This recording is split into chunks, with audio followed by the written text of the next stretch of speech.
بسم الله والصلاة والسلام على رسول الله. ازيكم يا حبايبي؟ عاملين ايه؟ يا رب تكونوا بخير. النهاردة هنعمل مع بعض بإذن الله السمك المشوي في البيت بطريقة سهلة بإذن الله، وكلنا هنقدر نعملها. نستسهل نقلي السمك وبنقلق من حتة الشوي، بس بإذن الله الطريقة النهاردة هتبقى سهلة والسمك هيبقى طعمه جميل وأحلى من لما بتشويه بره كمان. يلا بقى بإذن الله نسمي الله ونشوف هنعمل ايه. طبعا هتجيبي السمك على قد الكمية اللي انت عايزاها، هتغسليه وتنقعيه في مية بليمون مش اقل من ساعة. هنحضر له الخلطة اللي هتتحط هيتحشي بيها: شبت، بقدونس، بصل، جزر.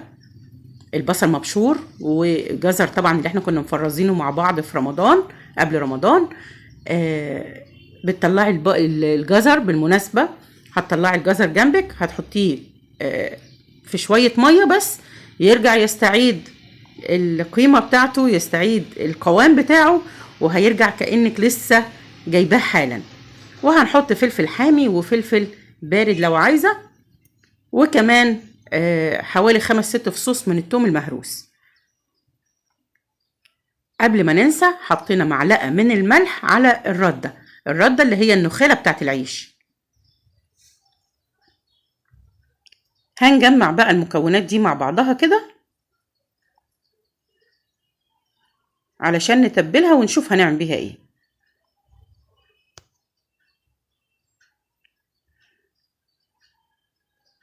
شايفين الجزر كأنك لسه بشرة حالا.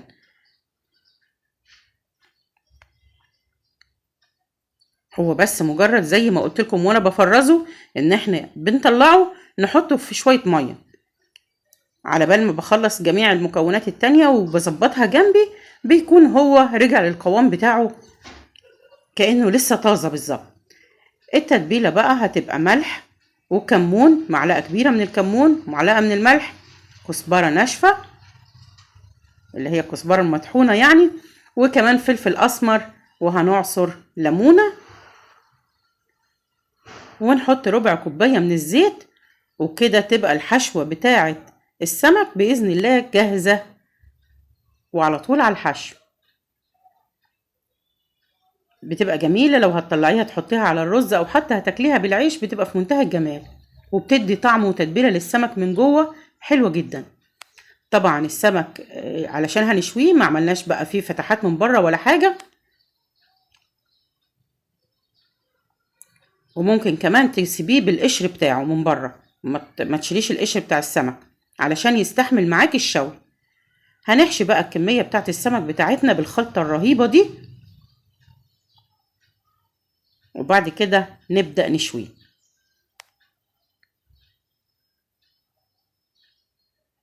طبعا انا حاطة في الحشوة ربع كوباية من الزيت، فده هيسهل لي كتير ان احنا نشويه يعني.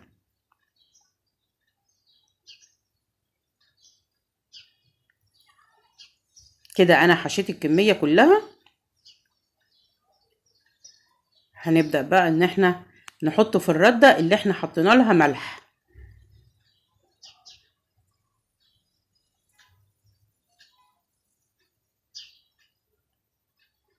هنقلب السمك بقى على الجنبين في الملح في الردة.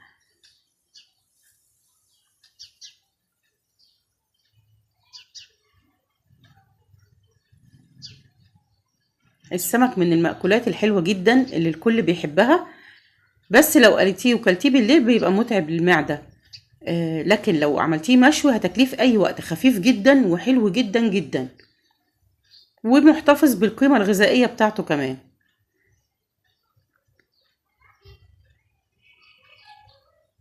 زي ما انت شايفة كده هقلب الكمية كلها في الردة، وبعدين نروح بيها مرة واحدة كده على ايه، على البوتاجاز عشان نشويها.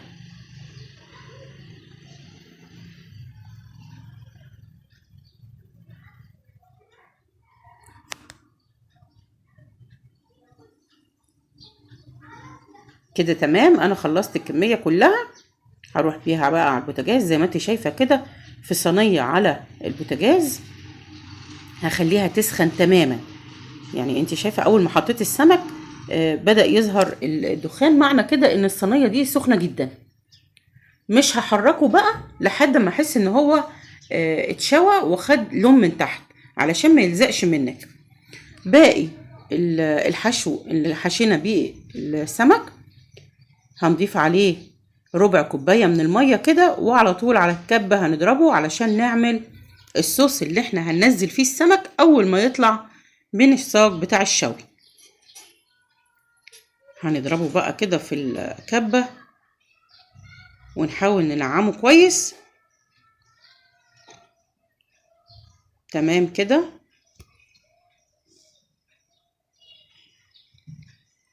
هحطه في صينية معاه شرايح من الليمون، وهضيف عليه حوالي لتر من المية. هحط له الحياء بتاعه، احط له الملح، اظبط له الملح كويس، وهزوده كمون. واول ما يطلع السمك بتاعي على طول هحطه فيه دقيقة من الناحية دي ودقيقة من الناحية التانية، ويبقى كده تمام جدا. التتبيلة دي هي اللي بتديله الطعم وبتخليه حلو خالص.